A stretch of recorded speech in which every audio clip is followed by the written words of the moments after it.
On this edition of Lexington Now, the Black & Williams Center gets a new addition. Woodsongs and UK breaks ground on a new building.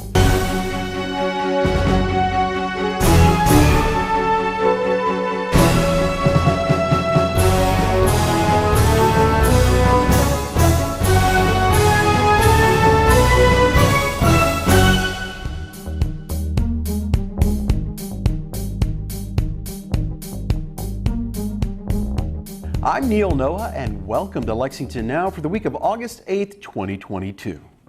This past week, the Black & Williams Center got a new addition.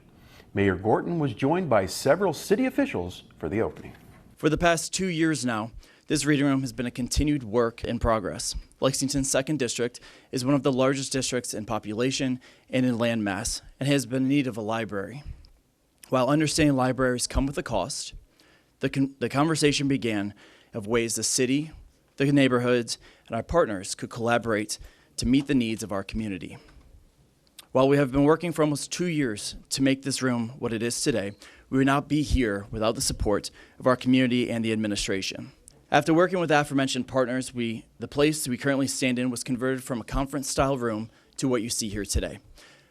Actually, where some of these seats are and the couches, this was a conference table. There was a TV in here. There are no books. Everything you see in this room today has been donated or provided to this room. From books ranging from toddlers to teenagers, and of course, our seasoned adult section in the back over here. Providing an educational opportunity was the priority. How could we get more books into our homes? Well, this room has that opportunity for you all. Instead of the check-in, check-out system, here you are encouraged to take books home with you. Not just for yourself, but for your friends and for your family. Whether you choose to put the book on a shelf in your home when you're finished with it, or for a future read, pass along to a fellow mate, or donate it back to the reading room, there is no protocol. The idea of this room grew to meet the needs of the neighborhoods with the generous donations of 10 Chromebooks from Charter Communications. This room is equipped to have internet access for school projects, social media, email accounts, fill out job applications, and so much more. Just please remember to sign out when you're done. The opportunities do not end here. This room is designed to be utilized by everyone. Keep an eye out for future connections through the Black & Williams Center, events, and nonprofits. This new reading room is right at home here at Black & Williams, which formerly housed Booker T. Washington Elementary School. Did you know that? Part of the history here. It has been made possible thanks to the work of Councilmember McKern and the support of the neighborhood, the Black & Williams Board, and to the generosity of our partners, the Lexington Public Library, Bluegrass Community and Technical College, and Charter Communications. This will be a wonderful place to learn and explore the world through books and technology. Thank you to all of you who helped make this a reality. Thank you, Councilmember McKern. At the Lexington Public Library, we know how important it is for communities, and especially for children, to have access to books, to information, and to safe spaces. Unfortunately, we can't have libraries everywhere, but thankfully, with the help of our partners at First 5 Lex, which is represented by Eamon Fitzgerald in the back there, with Fayette County Public Schools, and the support of the Lexington Public Library Foundation's donors, we were able to provide early literacy materials for the reading room. First 5 Lex provided this beautiful Read to Me library in the back corner here, and the library provided installations that are designed to help kids read, talk, sing, write, and play, which really are the building blocks of early education. So those are all part of our school readiness initiatives and making sure that kids are ready to learn when they hit school in kindergarten. So we're delighted that so many partners have stepped in to help create such an inviting space for all to enjoy. I applaud each of you for your contributions to this project. Hi, everybody. You know, the mayor mentioned in her remarks that the pandemic taught us the importance of partnerships. I think it also taught us the importance of ensuring that we have connectivity to the internet. And that takes a lot of different forms. I was in a rural area of Kentucky today talking about making sure that we're building infrastructure to those that don't have it. And that's the way it needs to happen there. In some places, it simply means making sure that people have devices that they need to access broadband and access the learning, educational, and economic opportunities that broadband brings.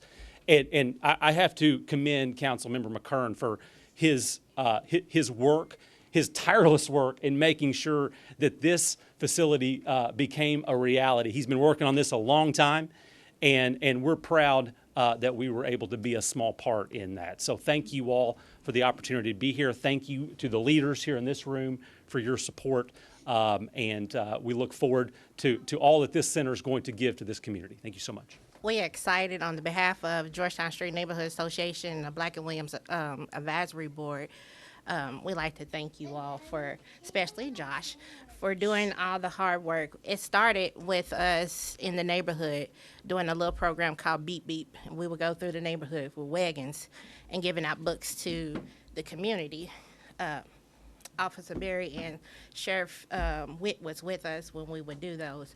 And then it eventually moved on down to a stationary location. And then Josh put the cherry on top with our Wi-Fi access. The students will be able to access ebooks and things, and that will be, we're so ecstatic about that. And we appreciate you. Thank you. All right, 3, 2, 1.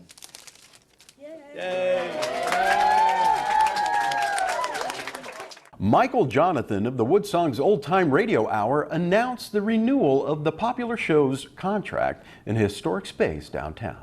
Our cameras were there. This is a really, really great announcement. It's great to be here to announce that the Woodsongs Old Time Radio Hour will continue its partnership with the historic Lyric Theater. The Lyric was a gathering place for the residents of Lexington's East End for nearly 2 decades before finally being shuttered in 1963. After almost 50 years of neglect, our city recognized its value and went to work acquiring the theater, restoring the theater to become the community, history, and educational center that it is today. The Lyric now hosts a variety of events that bring music, art, films, and education back to this historic place. One of those events is the Woodsongs Old Time Radio Hour. For 10 years now, audiences have been gathering here weekly on Monday nights for what has become one of Lexington's most iconic events. Today's announcement will allow Michael Jonathan and the Woodsongs team to continue to make music right here on this stage and carry the images and sounds of Lexington to audiences around the globe. So grateful to the mayor and the Lyric board for giving us another residency here at the Lyric Theater. It's one of the most beautiful venues in all of the state of Kentucky. Woodsongs airs on well over 500 radio stations, public television nationwide with our partnership with KET. It's on the RFD television network. It's on American Forces Radio Network. It airs on the radio in 177 nations worldwide. So it's got a very, very big audience. When you have something good that is volunteer run, and let me make that clear, Woodsongs is volunteer run. Nobody associated with the show, even the artists on the broadcast, don't get paid a penny. It's a volunteer run, something done out of love. You do good things with it. This past December, we collected over 1,000 instruments that we were able to distribute to the tornado victims in western Kentucky. We are now undertaking the same project for those affected by the floods in eastern Kentucky. These are some of the good things that you do when you create something out of love. And so we're very passionate about our love for the Lyric Theater. We're very grateful to Councilman Brown and the mayor, especially the board of directors, for extending this partnership that makes Woodsongs possible. So thank you very much. Today is an exciting day, not just for the Lyric, but for Woodsongs and also for this neighborhood.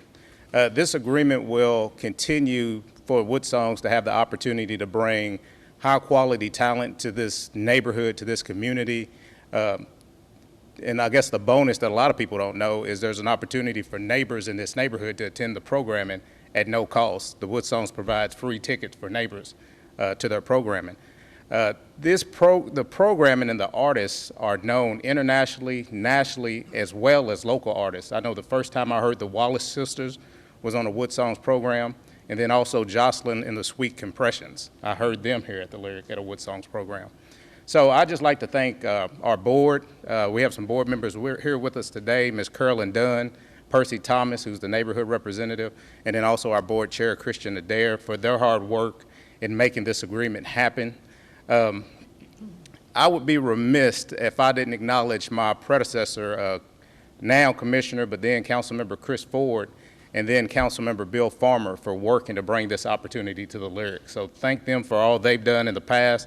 And this agreement extends the Woodsongs partnership, which was here before I was served on the board, to after my term is up on the board. So congratulations to Woodsongs, and we look forward for a continued partnership. Thank you. When we come back, we'll bring you some news from UK.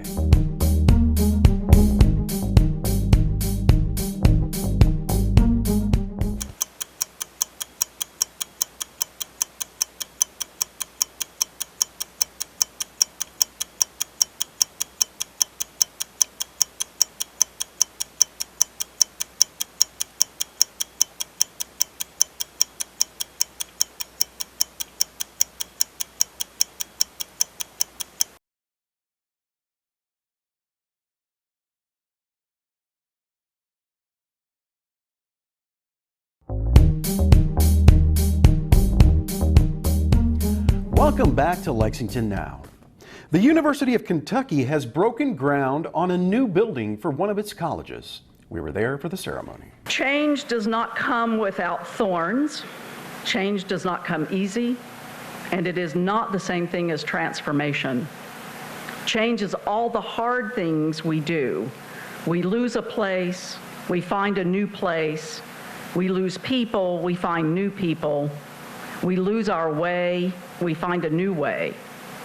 Transformation is something that happens to us because we make a change. It is the only thing that lets us know how expansive and elastic we are. It can be beautiful, and that is why we are here today looking at this building. The more than 350 RSVPs for this event is testament to the reach of our small college and the significance of this moment for college, campus, and city. You know, I did hear Mayor Gray emphasize on an almost daily basis the importance of good design and its impact on a city and the impact that has on the economic development of the community. Two of the projects that represent that the best are just now coming to completion. Randall, the Central Bank Center, and our Town Branch Commons Trail. Since it's my job on a daily basis to try to attract businesses to Lexington and to help the local businesses grow, I think each time I drive by the gray building here, I'll be thinking about how it directly impacts that job and producing on behalf of our city, but not only on behalf of our city, like our other speakers have said, on behalf of our entire Commonwealth. To the entire Gray family, you brought thousands of jobs and supported economic development, constructing hundreds of projects around Kentucky and what oftentimes gets lost around the world. Today, it's once again supporting economic development here at home through its support of this new home for the University of Kentucky's College of Design. So on behalf of the mayor and our entire city, thank you to the Gray family for this contribution. Thank you. But it's altogether fitting that we're here today because so many of our colleagues, our team members, are graduates of this college. At the last count, more than 100. And several of those graduates are here today, and I want to thank them for being here and for all they do. The roots of our company, if y'all forgive me for just a minute, A little bit of history. The roots of our company actually go back to when our mother established Lois Gray Interiors in 1955 in our small hometown of Glasgow. And just a year or so after that, our father saw that she was doing pretty well, and he decided to get in the construction business. So the linkages to design in all its forms that are today represented through this college are a part of our heritage, from interior design to architecture to historic preservation and to the practice today of the design-build project delivery system.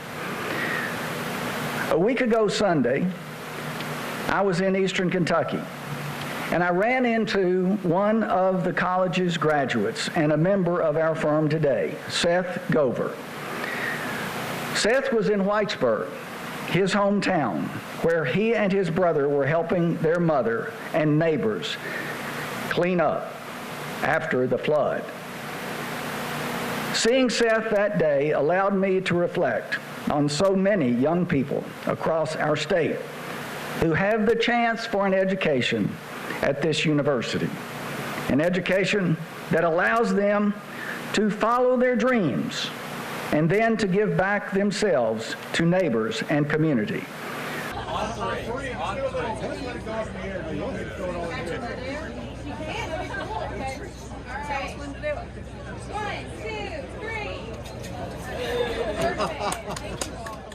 This year marked the 20th anniversary of the Minority Business Expo, which was back in person after the pandemic forced the popular gathering to go virtual last year. Here are some highlights. I want to welcome you to the premier business conference in Kentucky for minority and women-owned businesses. About 550 people are participating in this year's MBE. Compare that to the Expo's first year, 2002, there were just under 100 attendees. Think about how that has grown. It's wonderful. The Expo offers quality networking, educational workshops, opens doors to opportunities, and addresses the real needs of minority businesses. This year, the president and CEO of Coleman Crest Farms, Jim Coleman, is here to celebrate our 20th anniversary with us. Ladies and gentlemen, we live in a money economy, both in our country as well as in our state, as well as in our city. The United States has a $27 trillion economy. Our U.S. stock market is valued at $53 trillion, and Lexington has a $28 billion GDP, and it's growing like crazy, and I'm excited about it. Lexington has over 60 large companies that hire at least 500 of our residents or more.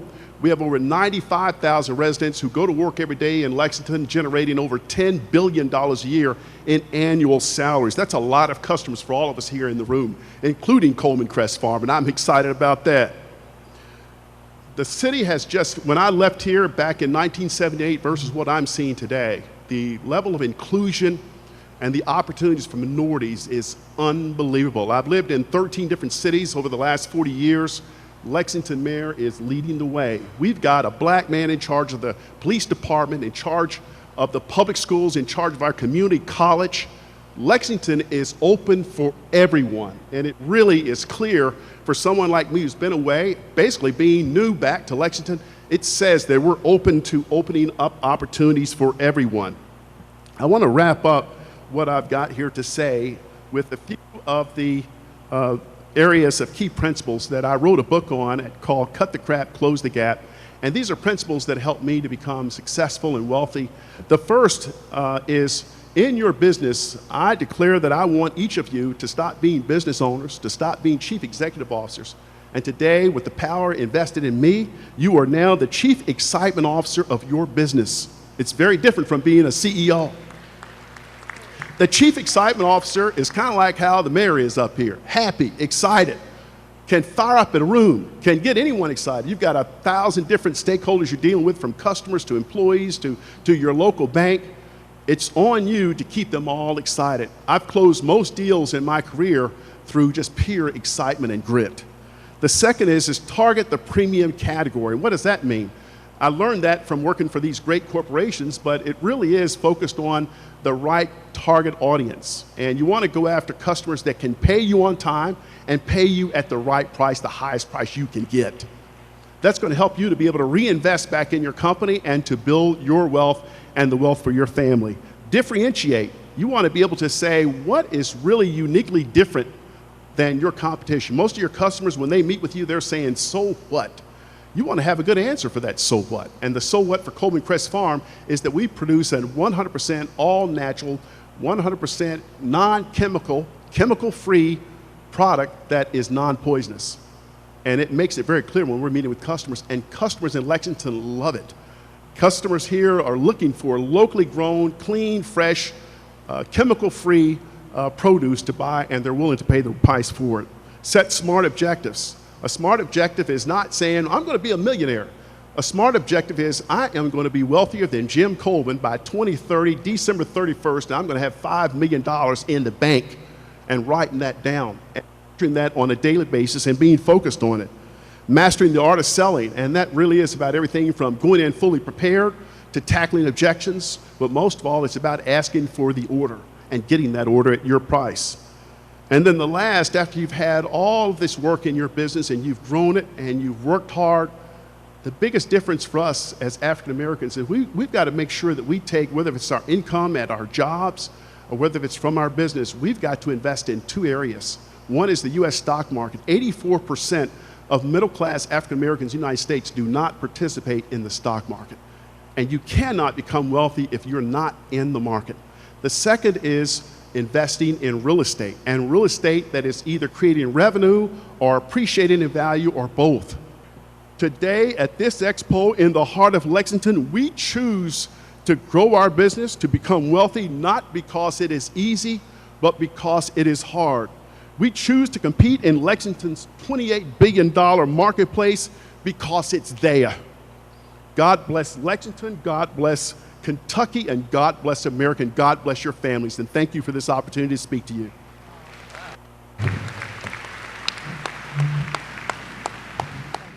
Council's summer recess continues, but there are still a couple of live meetings we are covering, and as always, you can watch them here or streaming online.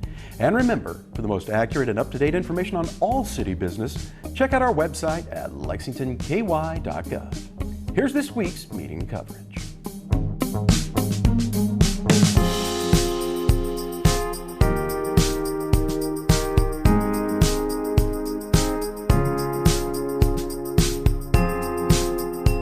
That's all for now, but as always, you can keep up with us on social media. Check out the latest traffic updates on Twitter at LexRex, or catch our live traffic cams on lexingtonky.gov. For all of us at Lex TV, I'm Neil Noah, and that's it for now.